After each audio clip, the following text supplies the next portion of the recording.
called and said you need yoga at your prison.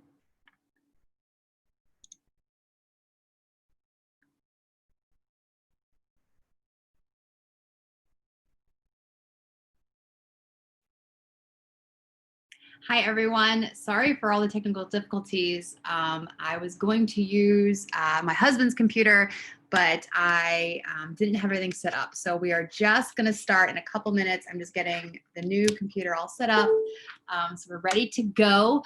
Thank you so much for joining us tonight. My name is Catherine Thomas. I am the Executive Director of Yoga for Change, and I'm really excited to have the opportunity to kind of go through what we as an organization are looking for, current opportunities, future opportunities, and actual needs as to what we believe are next steps for organizations. So just give me 1 second to kind of catch up with the new computer and virtual environment, because I just need 1 second. I'll be right back.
Thank you so much for dealing with the technical difficulties.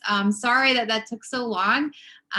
We are just dealing with the shifts in the virtual environment. So I'm really grateful that you all are signing in. Okay, so my name is Catherine Thomas, and I am the Executive Director of Yoga for Change. Yoga for Change is a nonprofit organization that is based in Jacksonville, Florida, South Florida, Tampa Bay, and Orlando.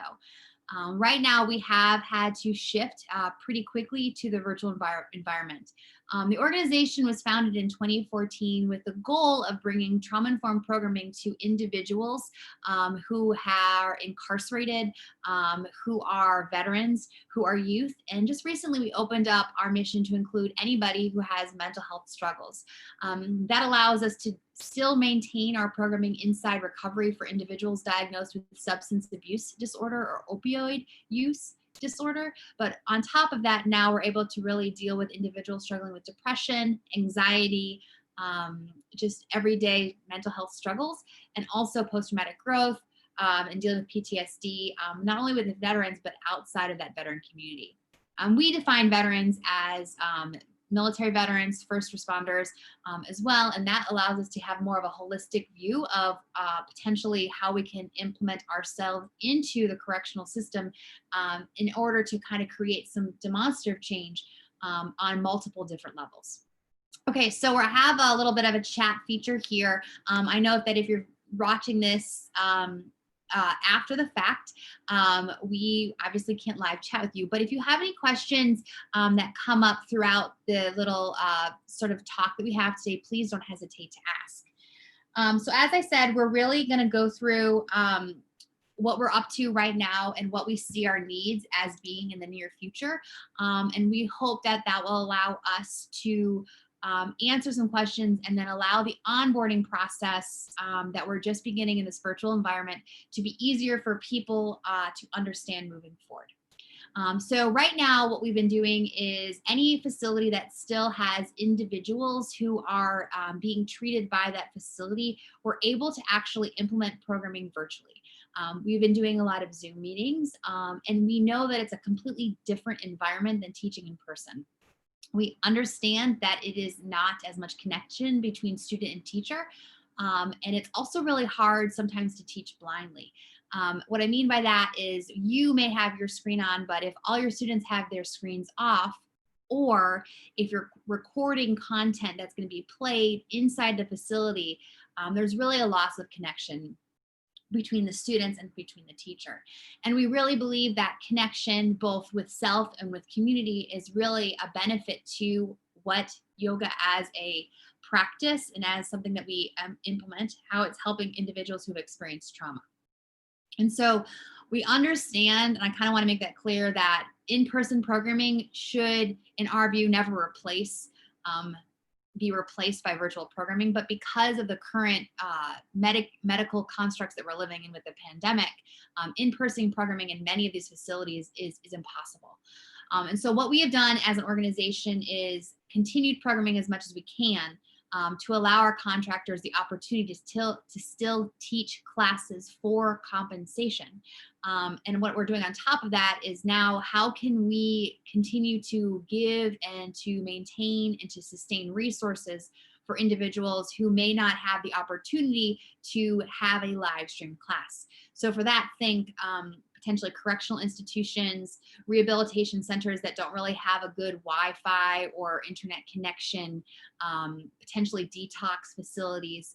So we want to really see how can we continue these programming in a really thoughtful, meaningful way, not losing some of the curriculum benefits and still collect data. Because what we as an organization do is we really enjoy and appreciate and understand that donors and grantors want to ensure that the impact that we're saying we can achieve is actually achievable through the data that we collect. A lot of people talk about the yoga bubble, if you will, and what we've been able to do is kind of define what that is. And so what our organization does is we have a proprietary data collection software system that was created for us through University of North Florida. And it also, we have a proprietary note card system that we give pre and post class. So all that data we collect for each and every class is then inputted into the software system. And then that data is evaluated through another program that we have in partnership with Boston University called Evaluation for Change. So yes, we have a pretty, we are an organization that does collect data, but the way that we do it is to ensure that the impact that we say we're going to achieve is able to be achieved with stress, decrease in stress, decrease in pain, increase in mood, that kind of thing. So those are stuff that you'll find out more about once you join our team. So the needs that we see are still maintaining Yoga for Change teachers in the current facilities that we have virtually. But also what we've been able to do is increase our reach, if you will, because of the fact that we're able to offer virtual classes. And so what that looks like is either we're creating 6 weeks of content, if you will, and then sending those videos to the facility to be played by the facility whenever the facility needs it. And we are also potentially then doing those live stream virtual classes through Zoom. And we've been able to do that with organizations as in Maryland. We're looking into expanding to Arizona and to Texas. And so what that's been able to do is really increase the reach geographically, like I said, both with the organization, but also with the impact. So we, right now, as I said, we're based in Jacksonville, Florida, with chapters in South Florida, Tampa, and Orlando. And what we are going to, for sure, increase the number of teachers that we have on team in those regions as we grow. But also, we want to look to see how can we lift up the entire yoga sector. So what I mean by that is we had a donor earlier in 2020 when COVID-19 really hit, where a lot of our yoga teachers and individuals who were working in multiple different gyms lost income. And so we had a donor, Kathy Driscoll, who funded 100 different YouTube videos. And so that has shown us that we can actually create a community, a larger community of resources students so that they then can take the classes on their own time through Zoom, or sorry, through YouTube. But really what it's doing is it's paying our yoga teachers and in the community a very small sum, but fee for service. So that when they submit the Yoga for Change or the YouTube videos, we're able to pay them and compensate them. What we found is that because of this opportunity, we now are applying for grants to create packaged content. So for instance, we're working with communities and schools, and that is an organization that's here in Jacksonville. And what we are doing with their summer programming is, as opposed to us having a class that's virtual at 4:15 on Tuesdays, we're having our teachers create content that allows the teachers of those after school and summer camp facilities to then just press play when they need it, as opposed to having to stop whatever schoolwork they're doing to go to yoga. And it's also allowing the individuals to then press a 5-minute brain break, if you will, or a shakeout or a small meditation that's based on the energy level of the day. Because we as Yoga for Change, we want to always meet our students where they are. What we mean by that is we're never going to go in and just teach a class that we have sort of written down that's inaccessible or disempowering for an individual based on their physical limitations or potentially whatever the mental emotional stress they're dealing with that day. I was teaching a lot more back when the organization started, and there was an instance that one of the themes for the teaching was gratitude. And I walked into a jail, and a woman had just found that her entire family had died in a trailer fire. If you're from Jacksonville, you might have read or heard about that case.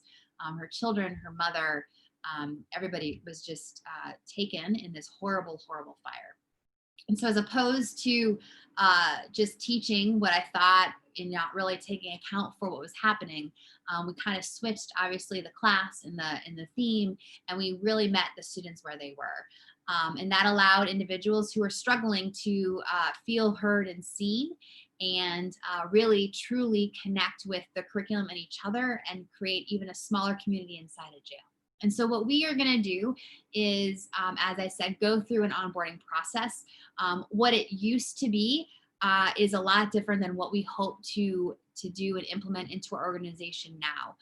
Because now what we're doing is we're trying to meet the needs of our teaching team wherever you are, wherever you're tuning in from, be it in one of our regions or potentially California or Ireland or Seattle, Washington. So we want to ensure that we can meet you where you are and bring you in, because we know that the talent and the drive and the human connection is far outreaches just the regions where Yoga for Change is operating. And so what we really want to do right now also is to answer any questions. So if you're watching this after the live version, if you will, I'll just ask the question or just get the question from the audience if there are any, and then repeat the question for you and move forward. Currently, there's no questions. We got a bunch of people watching, which is great. And we're really happy and thankful for you guys who are watching. So if you have questions, please type them in and we'll answer them as they come up. Current operations, we are operating on a virtual schedule. And so what that looks like is we have 2 people on every call. We have a director of programming or a senior level Yoga for Change teacher on the call on the back end, just ensuring nothing happens, like no technical difficulties, so that we can always sort of like basically just step in as we need. We also have the teacher that's teaching the class. So the facility logs into Zoom, and then we sort of do a check-in with the facility and the students that were there. And then the teacher teaches. And if they have any issues with technology, like I had tonight, somebody else will just immediately step in. And what that allows is we never want to cancel a class. As far as I know, we haven't had to cancel any classes since going into these COVID-19 operations, if you will. And that just allows us to have the service continue. And allows us as an organization to kind of ensure that the impact is going to be felt. And on top of that, ensure that our client, the facility, not the student, the client, is always happy. We do have a question. Whenever classes are back in person was the protocol, our teachers provided mask disinfectant wipes. Do you have choice in whether you were able to teach in-person classes? Do you have a choice in whether you were able to teach virtually? Okay, so what we have done, we haven't, so as of I want to say early April, we pulled out of all facilities in person prior to being sort of mandated to do that. So great question. We are at this time will follow facility protocol, which at a minimum would have all our teachers having that COVID-19 approved cleaner. We will never teach, none of our staff will ever teach sick. And we ensure that we provide as much as we can for PPE equipment for our teachers to ensure that they feel secure enough to teach. We're never going to send a teacher in to teach where they're not comfortable teaching, either because of the security, meaning we're never going to send a teacher into a correctional facility that doesn't feel comfortable teaching in corrections. On the same vein, we're not going to teach or send a teacher in to teach a facility if they don't want to teach kids, right? So your security and your safety is of the utmost importance to me and our directors of programming, our regional director of programming, because we want to ensure that you feel secure enough, since you're going into a very high level of potentially stress just for those incarcerated individuals, for instance, or those youth who are in detention. And so we really want to ensure that you feel safe. Right now, what we're doing is we definitely need teachers to teach virtually because we're in the virtual environment. Once we go back to in person, it will be dependent on the teacher that's mainly been teaching that virtual class. If they're geographically close enough to teach in person and they want to teach in person, then that would be sort of their first right of refusal. If they're not geographically close, then it's going to be up to the director of programming as to who potentially will take over that class. And or if they are geographically close but don't feel comfortable to teach in person, then the next person that would be sort of assigning that class will be the director of programming. Each of these directors of programming are living inside the region that they're serving. So for Jacksonville, we have Shiva. For South Florida, we have Alex. For Orlando, we have Jamie. And right now for Tampa, we have Susie. And Susie is the regional director of programming. So she oversees all the region's programming. She's acting as more of a specific to that local area right now, but we're hoping to hire someone down the road, like probably 2 years down the road. And or if a lot of stuff happens, maybe we'll be able to hire a little sooner. So to answer your questions, we're never going to force you to teach where you're not feeling comfortable. Teachers are provided PPE that's appropriate and based on CDC recommendations. You are able to teach, you have the choice as to where you teach based on what's best for the organization, right? So we will for sure make sure that the program's being implemented the best way for the population being served. We have found, I'm just going to speak just of a story. Susie, like I said, was our regional director of programming. She's an outstanding yoga teacher. She had a class that she was teaching, which was going okay. But as more teammates came on in the Tampa region specifically, she found a teacher that really resonated with the students. And actually attendance has increased demonstrably since she taught there. So not saying that Susie's not a good teacher, right? Just saying that maybe a different teacher, a different energy, a different type of yoga resonated better with those students. So we want to ensure we're placing teachers that are best for the organization. We have another question, pay rates, regular classes versus teaching at a jail facility. So we have the same rate of pay regardless of facility. It's based on time on team and also time on team teaching a specific facility. Meaning if you're just teaching community classes, which are donation-based classes, which currently in the COVID-19 timeframe, July 2020, we're not doing. But if you're teaching programmatic classes, what that means is that you would be the main teacher who'd be teaching these classes. And what will happen is after 6 months on team, you'll get a pay raise. This will also, all this information is included in the teacher handbook, which we'll get into in just a couple minutes. But we are currently, we have a really specific pay structure and policies and procedures on how to get raises or how long you have to be on team. There's two pay rates right now, $35 per class and $50 per class. That does not depend on how many people show up. It just depends on the class. It's not the type of facility, it's just the length of class. That's for 60 minutes. If you're driving a long distance, there are potential gas mileage and increase in pay that you can do. And then if you're observing classes, that's something also. When it comes to the YouTube videos, which we have put a couple calls out to the community, and like I talked about before, when it comes to the YouTube videos, we are paying $25 per YouTube video, and we're going to get into that in a second, because part of the virtual onboarding process, we never want anyone to feel like they're working for free, because we understand that right now yoga teachers are struggling. A lot of studios have had to shut their doors or are at very low capacity, and so we understand that this time is potentially very difficult for yoga teachers. So there will never be an opportunity or a potential ask to anybody coming on the team where they have to work for free to earn their spot. Instead, we really compensate throughout the process, and all that information is found in the teacher handbook. We have another question. Are you seeking yoga teachers who teach specific styles of yoga?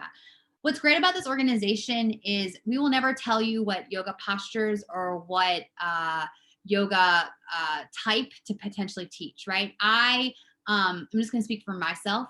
I am a trained hatha teacher. I took a 500-hour, and then I did a 200-hour Baptiste teaching, and formerly was a certified Baptiste teacher.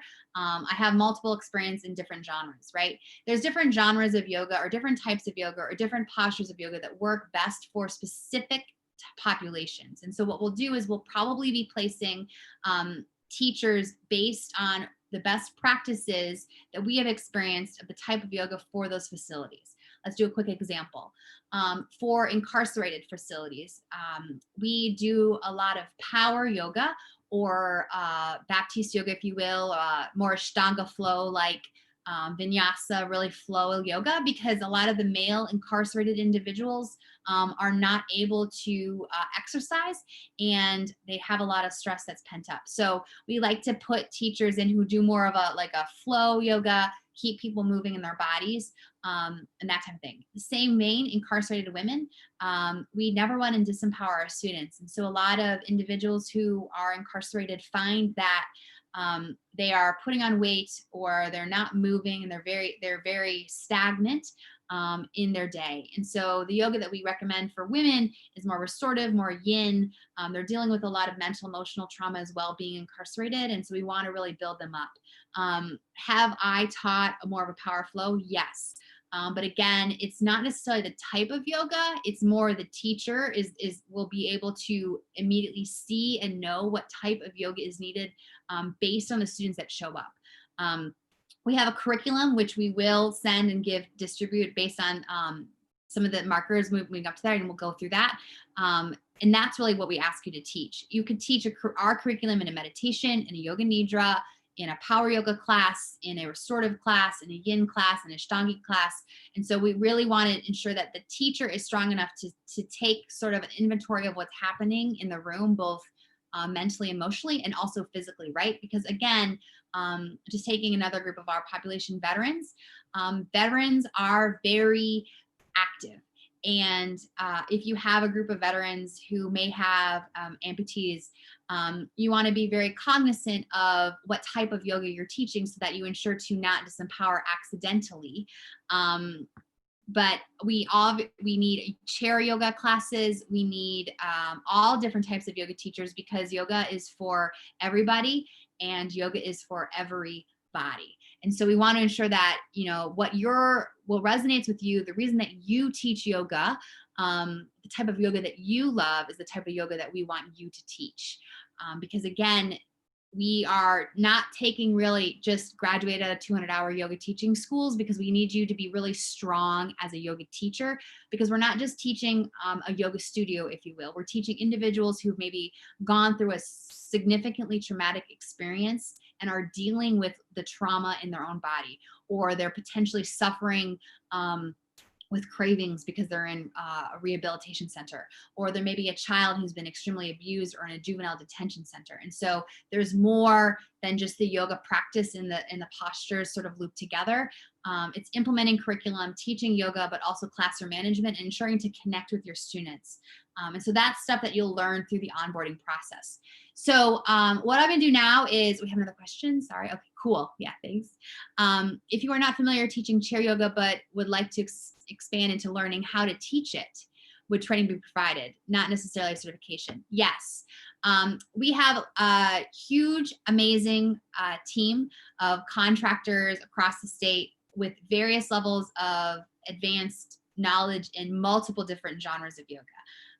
And so we encourage our teachers to, especially in the virtual environment, kind of log on to the other people's classes to kind of see how does this person necessarily implement the curriculum with this population, with these specific potential challenges, or how does this person relate the curriculum to these individuals, or even how can we work together to kind of work through some problems. So we have a pretty expansive team, and one of the great things that I love about the team is everybody I feel like on the team is a better yoga teacher than me, and I love to go and learn from them because I'm always interested in seeing how they potentially relate our curriculum to this population or in this facility.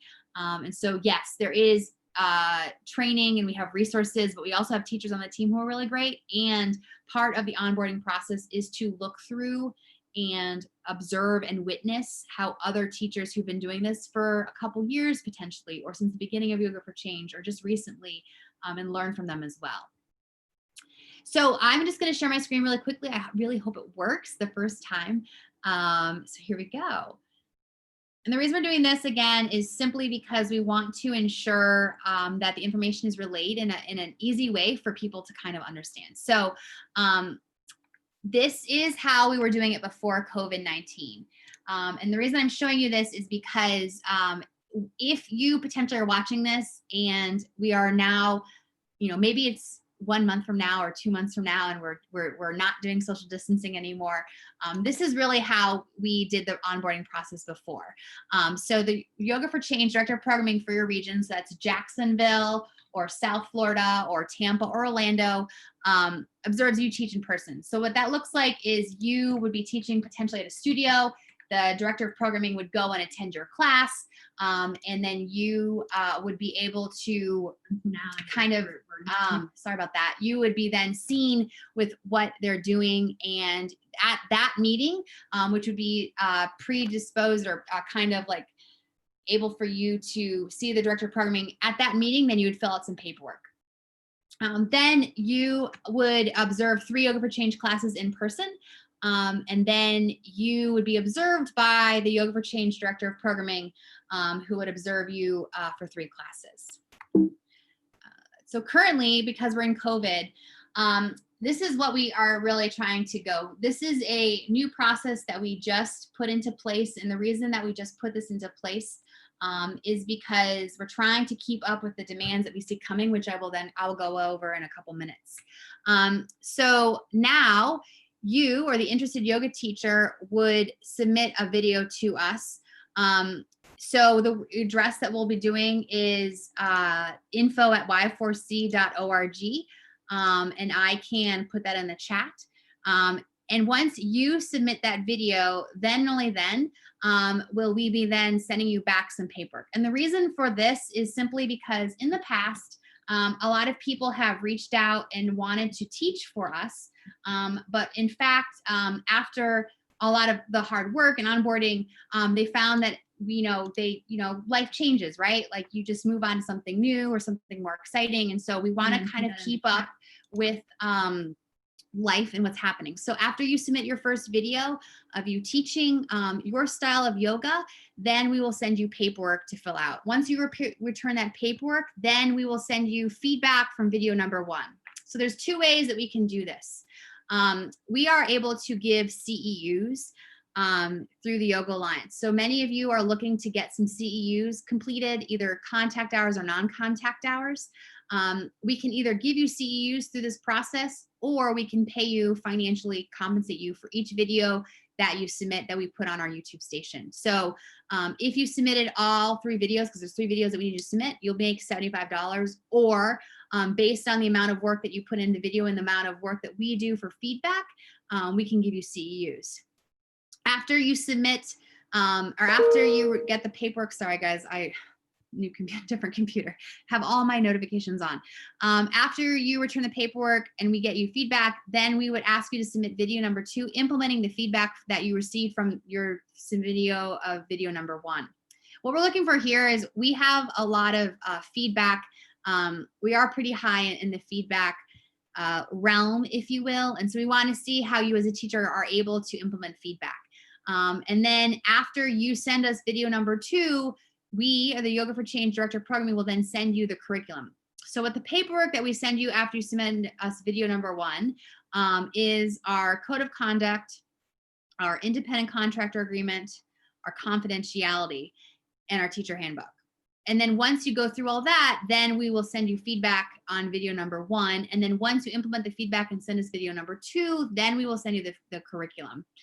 We have 3 different curriculums. We're going to just send the one that was just studied by Boston University. It's a 6-week curriculum. So then when you are, after you receive back the feedback on video number 2 and you implement the feedback and the curriculum, then you will submit your final video submission for us to kind of see how you implement the curriculum, how you are taking feedback, and what's that process like. And what this will also enable you is to see if we're a fit for you, right? We want to ensure that we are empowering you throughout this process. We want to ensure that you feel connected to our team and you can feel connected to our mission, and you're not potentially, we don't want to force anybody into any sort of uncomfortable situation, but we also want to ensure that you're a fit for us and we're a fit for you. And it's more important for me right now to ensure we're a fit for you because I know it's a really heavy lift in the beginning, right? You're making 3 videos for us. We're asking you to kind of maybe shift languaging or potentially to consider using these postures or leaving these postures out, or consider maybe not using Sanskrit, right? And this is all in our teacher handbook. And we understand that that's a lot of ask. But after you do those 3 videos and we are able to see you as a teacher and how you implement feedback, then we'll start having you observe the classes that we're teaching virtually. And it may not be necessarily classes that you may end up teaching, but what we will demonstrate is how our curriculum is implemented in different environments. And on top of that, what it's like to teach in these environments. And then after you observe the 3 classes, then you'll teach our classes and receive feedback from the director of programming. Now, in the in-person pre-COVID environment, it really kind of looks like 3 and 3, right? We observe you, or you observe us 3 times, and then we observe you 3 times. But based on conversations I've had with our regional director of programming, we decided that that is necessarily not the standard, right? People may want to observe more, or we may want to observe more, or they may want to be observed more, or we think we may need to observe more. And so it's really going to be more of a conversation. But what it's not going to be is it's not going to be stringing anybody along. Because again, I value your time tonight, watching this video, but I also value your time getting to know us and getting to know our procedures and our policies and that kind of thing also. So again, if you're outside of COVID watching this and there's no social distancing, and I hope that's really, really soon, we'll just reach out to us and allow us to observe you teaching in the yoga studio that you currently teach in. If you're not teaching in a studio, then we can work something out. Then you observe 3 classes, and then we observe you teaching 3 classes. But currently what we're doing is it's sort of like a video submission just to kind of get that onboarding process started, and also to see really who's interested and really wants to join the team. Because we also know that a lot of people have stuff going on and lives change, and with the COVID environment, it's very unpredictable. So it allows us sort of to kind of allow you to set the pace as to how quickly you're going to be onboarded, but with the goal that you will never feel that your time is wasted, and or that we can potentially financially compensate you in some way. And then after that, you begin observing Yoga for Change classes with the director of programming, and then you'll start teaching and receiving feedback from our director of programming. So with that, that is how we are planning to do the onboarding process. I finally got my YouTube on now, so I can start answering questions and typing them in and seeing what's going on with that. So if you have any questions based on the onboarding process that I just described, please feel free to ask. So current opportunities. We are currently looking for male teachers because we have a opportunity to offer men teaching men. A lot of times in the regions, and just due to best practices of trauma-informed yoga, sometimes women are teaching men, but we don't normally, and we will not have men teaching women, just because we don't know and we can't for sure say who necessarily is and what people's sexual trauma history is. And it may be triggering for a woman to take a class from a man. And so we do need men to teach men. We have some videos that are men, but we do have some videos that need to be created currently. These videos will be for corrections. And so we are able to take care of that grant application now. But what we are looking for is the future and sort of how we can expand. On top of that, we are expanding our incarcerated sort of footprint, if you will, and that does allow us to have the need for more male teachers. So just in incarcerated alone, we are looking really forward to how that will sort of affect our organization, and that is why we are strongly looking for male teachers currently. However, we have just brought on a couple new facilities as of today for Orlando, Florida. So we are looking to strengthening the regions as well, just to ensure that we can maintain our grant outcomes and also ensure that we're supporting the facilities that we have currently. We are looking for teachers we're looking about for 4 teachers. We believe we'll have about 30 to 40 videos that we're going to be needing to be created in the next 2 to 3 months. And so there is a question, what is the time frame for completing the onboarding process? How long does it take? Based on the timeline that we're looking to do in this virtual environment, the video submission really truly is up to you. If you're submitting videos and you're simply asking to be compensated financially for them, that's a pretty quick turnaround because we're not keeping track of hours for CEUs, and that allows multiple staff members to kind of look at your video to give you feedback. If you're looking to get CEUs, which is fine, what we want to do is we want to really keep really great track of how much manpower hours going into that, just so that we can give you an honest, authentic response as to how many hours for CEUs we can give you. So that is not necessarily kind of drawn out.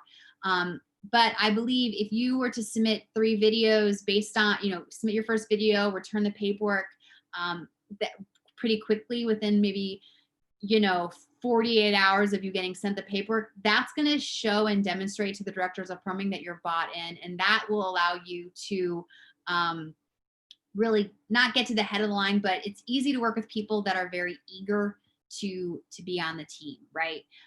It's a lot harder to kind of keep asking somebody, can you get the paperwork back for me? So a lot of the heavy sort of rush, if you want to get onboarded quickly, can happen how quickly you respond to emails and how quickly you get back the paperwork.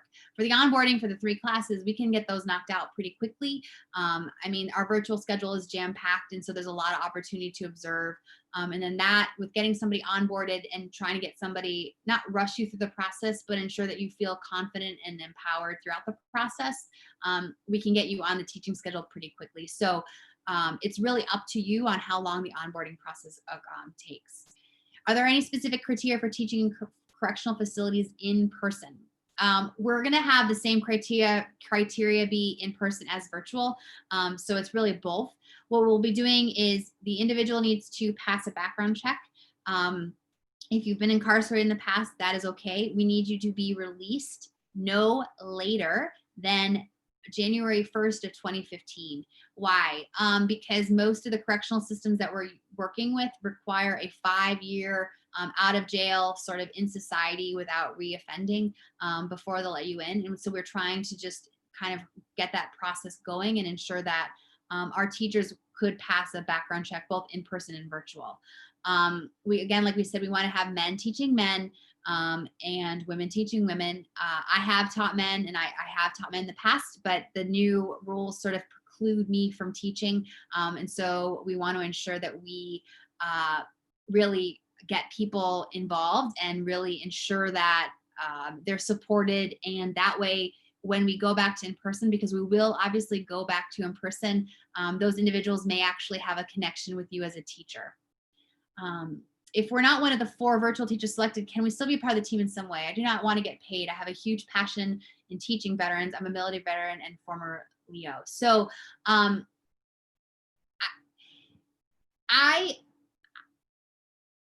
don't want anyone to feel like just because we may not, I don't pick you. That's not really how it is.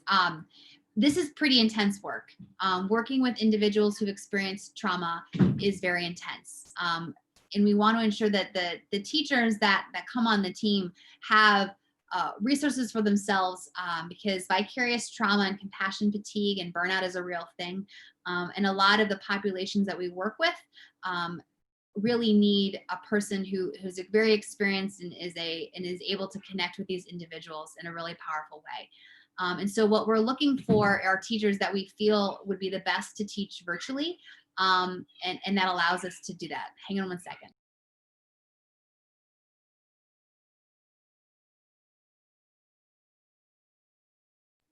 Sorry, my 4-year-old just got home. Sorry about that. So what we're doing is when we want people to be impacted positively, and just because you may not be somebody that we're bringing onto the team, there are multiple other ways that you can help us, either by potentially sharing our mission, contributing to our YouTube station, so we can still financially compensate you for the work that you're contributing to the YouTube station, because you are, with these video submissions, you are giving us the ability to share your resources with the larger community also, right? So if there's a way that we can help you do that and reach more people, we definitely want you to do that. And then also, sharing with our mission with the community. One of my favorite things to do is to pay my team. And so we do pay all our contractors because, like I said, this work is pretty, you need to be skilled to teach yoga into a jail or a facility. And so we as an organization have decided that we do pay all our teachers. We do have teachers that have, sent back the money, but that's their choice. But at the same time, we really want to ensure that people feel validated for the time and energy that they go and give to our organization so freely. And so with that, just kind of going through the steps of the onboarding process. If you're in person, just reach out to us, info@y4c.org. You may have already done that and we directed you to watch this video. So that's for the in-person stuff. For the virtual environment, if you're interested, the first thing would be to share your video with us. And the email address for that, I'm going to put it into the chat. And so then we can get you that way to share the videos and for video sharing. And that way you can just start sharing the video there. I will then direct the video to the correct region. So if you could, when submitting videos, if you could just let us know what region you're in, and I can ask you this if you forget, it's not a big deal. And then what I will do is forward your video to your future potential director of programming, and that will just get the ball started so that you can then start a relationship with that person. If you're outside of our local region, that's fine. Susie will then be the person that you're going to be working with for the regional director of programming. And so what that'll happen is you can start a conversation and a relationship with Susie, because I don't expect us to potentially get rid of the virtual need for teachers in the near future. I think there'll be a lot of opportunities either for potentially implementing stuff in school systems, that hybrid model for virtual, or corrections. I think there's gonna be a lot of opportunities for virtual component, which is why we're looking to get onboarding teachers.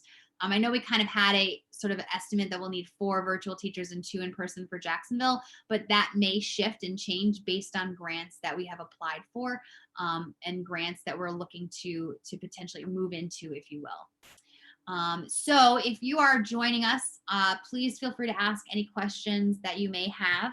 What we've done today is gone over sort of the Yoga Change mission and what we're up to. We talked about our expansion. We talked about COVID and how it's affected our organization, moved us fully virtual. We talked about our current operations and what we look to do post-COVID. Our goal is to get back in person, but that may be a very slow, methodical process based on the facilities. Again, we will never force anybody to teach if they're uncomfortable.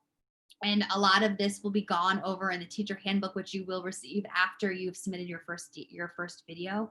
And then we talked about future opportunities and the onboarding process. So I'm going to stay on now for just a couple minutes if you guys have any questions. Super sorry about the sound and the technical difficulties. It's been a day, but we're here and we're working together. And again, the goal really is to empower individuals who've been affected by trauma in a really powerful way. We would really appreciate you considering joining our team. We're looking for yoga teachers that will lift up our mission and help people who are struggling. We have another question. What would a minimum and max workload look like for routine video submissions? For example, once a week, are any of the positions only virtual? We are looking for virtual yoga teachers right now. We do offer weekly classes. And so mainly what we're doing, something that is a trauma-informed best practice, is a consistent teacher to teach consistently in a facility. Many of the facilities that we teach in, we are maybe one of the only individuals that consistently shows up. For youth, that's really a powerful thing to kind of can understand that you are maybe the only person that consistently shows up. And so although we do have some rotating schedules for our partner facilities like Gateway Community Services, we do look to have one main teacher as the main teacher, and we want to continue that in the virtual environment. And so yes, it would be sort of up to you. I know a lot of yoga teachers have a bunch of different studios that they work with, a bunch of different studios that they have gigs at, and which is great because you kind of know your schedule. And so we would be asking people to commit to teaching once a week a program class that more than likely will be during the day, during working hours. But also we have night classes and weekend classes. And so what we do is we work with the facility to see what's best for the facility time. And then what we would do is share that with the larger group. We were really excited to partner with new facilities, but we let them sort of set the best time for the date, or the best date for the class. And we consistently show up there week after week. Yeah, we have a lot of new stuff coming up, a lot of new opportunities, a lot of opportunities in corrections and veteran court and drug court here in Jacksonville. A lot of potential expansion into different support court programs outside of Jacksonville as well. But on top of that, a lot of veteran programming, a lot of youth programming, Department of Juvenile Justice, and individuals with mental health struggles. And so we really are grateful for everybody who's shown up and watched the video, and for people who are watching further down the road. We appreciate your time and we are very grateful for you. If you're watching, let us know. Oh, another one. Okay, so we have a question for the videos. Do we need to record yourself in a studio or just an empty room? Do you need a model? Okay, so in my experience teaching, just to a video, like just in this environment where I'm just sort of speaking into the void, is super uncomfortable. And so we want to make sure that you're as comfortable as possible teaching. So if you are not teaching in a studio right now, which is totally fine, consider teaching maybe in an empty room, and then recording it. If you have capability or the opportunity where you have earbuds, the sound is good. Either those, I have like just a set of wireless headphones, and so I just record. You can record that way. You can do a chair yoga class. You can do a meditation, right? So what are you the best at? And then send that to us. You do not need a model, but I have found that it's very difficult just to sort of teach into the void. But it's also something to really know that actually may be occurring when you're teaching for us, where you'll see you might see people, but people might have their screens off, or just depending on the facility. So it's actually good practice to potentially teach into the void, but no needing for models. If you do submit the video and your model, if you will, your partner or your friends are like, I do not want you to take me and submit this, that's fine. You can just have the video where it's just your face or your voice. That's totally fine. We don't need to see any models, but whatever makes you feel most comfortable is what we would love for you to submit. So we kind of get to see you in action, if you will. Yes, the first step. So the first step after this would be to send a video to the email that is in the chat.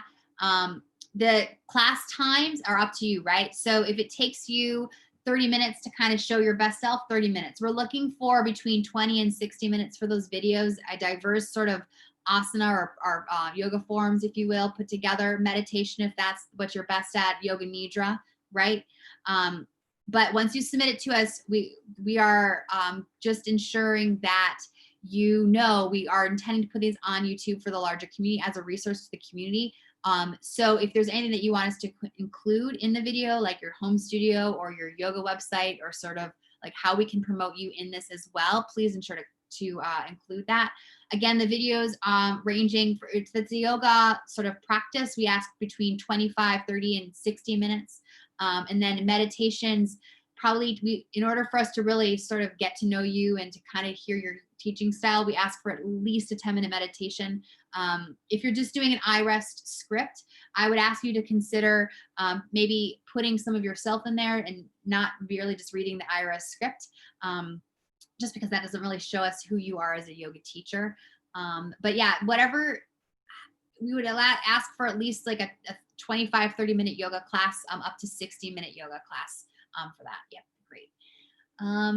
Awesome. Okay, so the next follow-on steps. First thing, submit a video. I'm going to put that email address in the chat, but the email address for you is ktomas@y4c.org.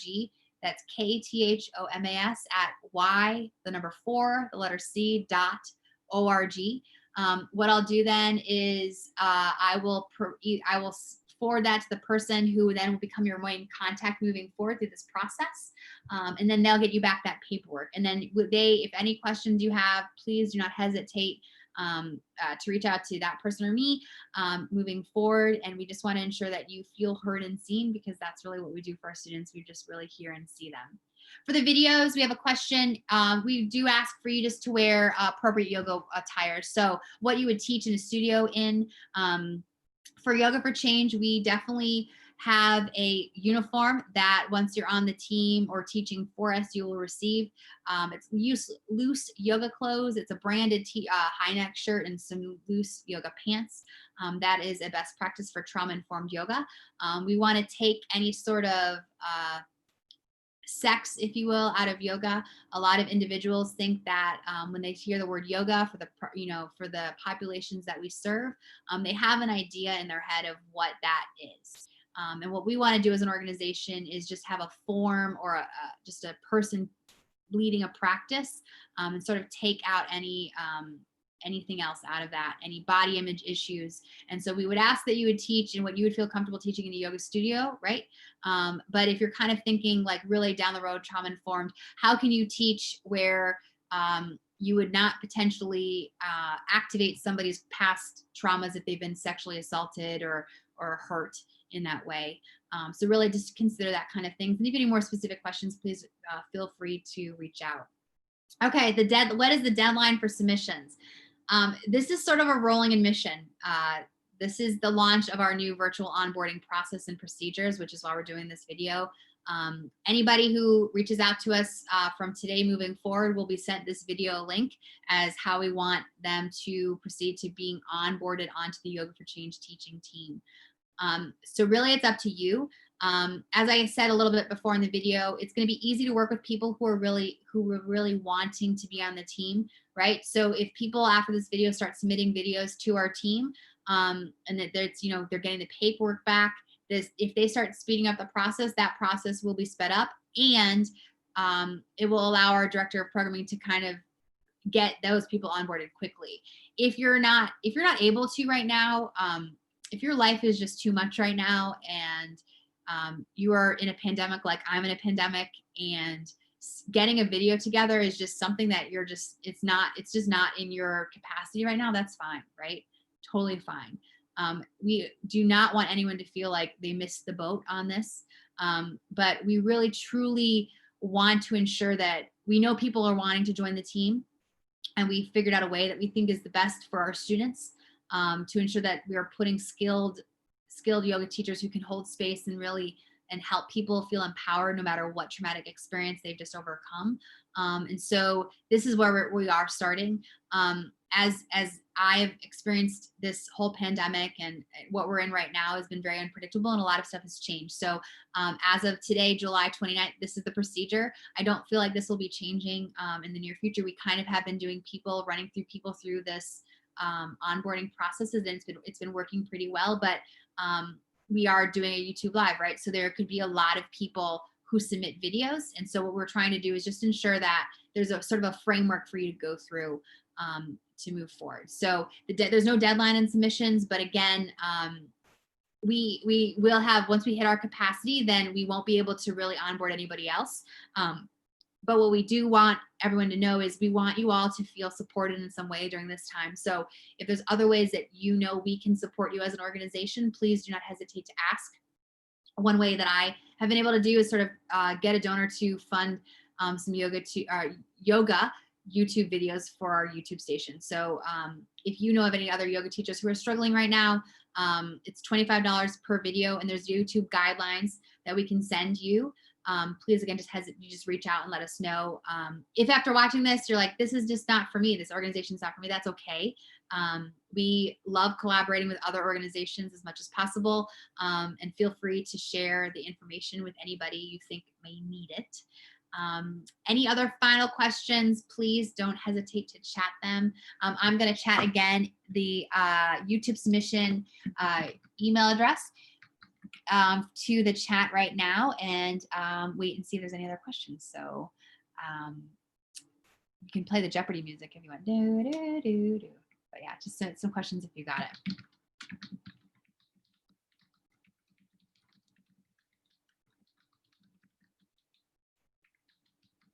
Great. And I just put that in. So, the YouTube video submissions will be to my email address, ktomas, KTHOMAS @y4c.org. If you're submitting through Dropbox or Google, I might need to send you just to a different link, but we can figure that out ourselves, just to get the ball rolling. So yeah, we're really excited. Thank you everybody who logged on and asked questions. Thank you. I know there's some veterans on here watching who are veteran teachers. Thank you so much for your service. Truly thank you. I know there's some people that have been recommended to us through other yoga studios. Thank you so much to all those different studios who've been supporting us throughout the years. It's really I'm very grateful to be able to support the yoga sector during this time. And again, if there's anything that we can do as an organization better, please don't hesitate to reach out. We are just looking to support the various communities that our students are in, and we look forward to working with anybody who's interested. So again, my name is Catherine Thomas. I'm the Executive of Yoga for Change, and we are very grateful to everybody who's reached out wanting to teach for us. And I wish you a very, very healthy and safe rest of your day, whatever day you're watching this. And I hope that you and everyone you care about feel secure in this very uncertain time. So I'm going to take some breaths just while we sit here together. So if you want to press your feet into the floor, maybe bring one hand up to your heart, one hand on your belly, and just feel where you are in your body, maybe where you are in your room, and ground your sit bones into the floor or the chair or the bed, wherever you are, and then sit up straight. Can you stack your shoulders over your hips, your earlobes over your shoulders? And as you take a big breath in, feel your chest rise, feel your belly rise, and breathe out. Do that 3 more times. Inhale in. Exhale out. Inhale in. exhale out. Last one, inhale in.